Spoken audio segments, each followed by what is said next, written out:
Saudara, debat terakhir dalam rangkaian Pilpres 2024 akan digelar besok di JCC Senayan, Jakarta. Seperti 4 debat sebelumnya, debat akan dimulai pukul 7 malam. Debat besok akan menjadi momen para capres semakin memantapkan hati para calon pemilihnya.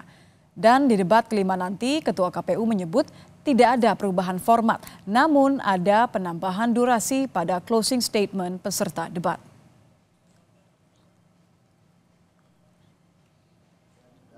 Jadi pada intinya debat terakhir formatnya masih sama dengan debat-debat yang terdahulu, debat pertama, kedua, ketiga, dan keempat. Durasi waktunya juga demikian. Hanya saja yang sementara yang kita akomodir adalah untuk closing statement biasanya di debat 1 sampai ke 4 itu kan durasinya 2 menit ya. Tapi itu nanti kita berikan kesempatan masing-masing capres durasi waktunya 4 menit untuk menyampaikan closing statement. Sementara untuk mengetahui persiapan debat Capres kelima besok, kami sudah terhubung dengan jurnalis Kompas TV ada Francisco Donasiano di JCC Senayan, Jakarta. Selamat malam, Sisko.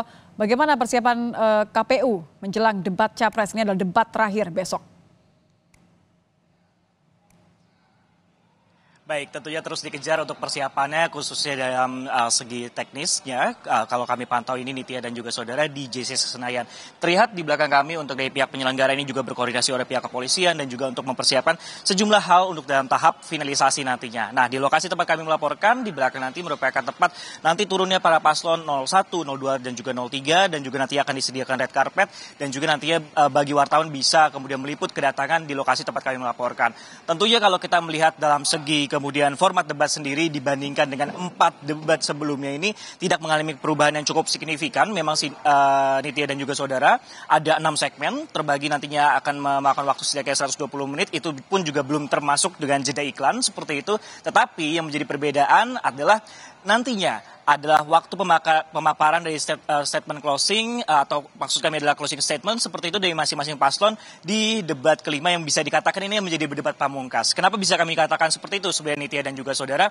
Karena debat ini bisa memantapkan ataupun juga mengkonsolidasikan hati daripada pemilih yang nantinya ini akan dilihat apakah ini masih banyak swing voters ataupun juga orang-orang yang masih undecided voters ini sudah yakin atau memantapkan pilihannya pada tanggal 14 Februari 2024 mendatang. Tentunya dengan sejumlah tema kemudian yang diangkat ini juga cukup menarik sebenarnya Nitya dan juga saudara adalah soal pendidikan, kesehatan, kerjaan, kebudayaan, teknologi informasi, kesejahteraan sosial, dan juga inklusi. Sehingga debat terakhir ini bisa menjadi ataupun juga menjangkau bagi masyarakat ataupun juga audiens mengingat bahwa dari KPU sendiri sebenarnya juga menjelaskan Nitya dan juga saudara dengan pelaksanaan debat ini setidaknya bisa menjangkau lebih dari 90 juta lebih seperti itu setiap sesi debat. Sehingga diharapkan masyarakat ketika menonton debat ini sudah mengetahui siapa nantinya dapat melabuhkan hati di bilik suara. Nitya. Bagaimana dengan pengamanan di lokasi mengingat karena besok adalah debat terakhir, debat pamungkas, pasti antusiasmenya juga lebih tinggi.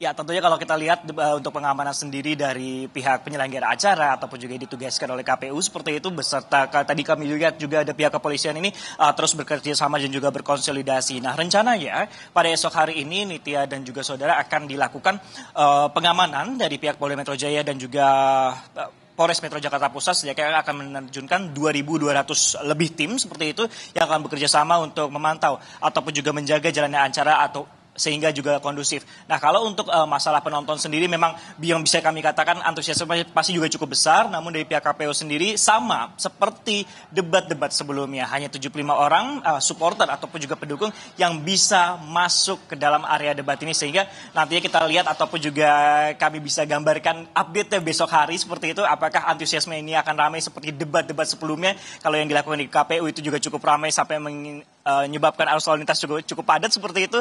Kemudian sempat juga di JCC juga 3 kali dan terakhir juga di J-Expo. Jadi kita akan lihat seperti apa kemudian nantinya rangkaian debat ini akan dimulai. Nanti akan dimulai pada pukul 7 malam esok hari seperti ini ya. Apakah kemudian nanti pihak kepolisian juga akan melakukan rekayasa ataupun juga situasi lalu lintas, ini yang masih kami gali informasinya. Namun biasanya ketika kemudian terjadi kepadatan khususnya di sekitar GBK ataupun nantinya jelang pukul 7 malam nanti masyarakat juga sudah mengetahui mengetahui dan juga dapat mengantisipasi untuk mencari jalur alternatif ketika akan melintasi daerah Senayan. Kembali ke Anda, Nitya. Terima kasih Francisco Donasiano melaporkan langsung jurnalis Kompas TV dari JCC Senayan.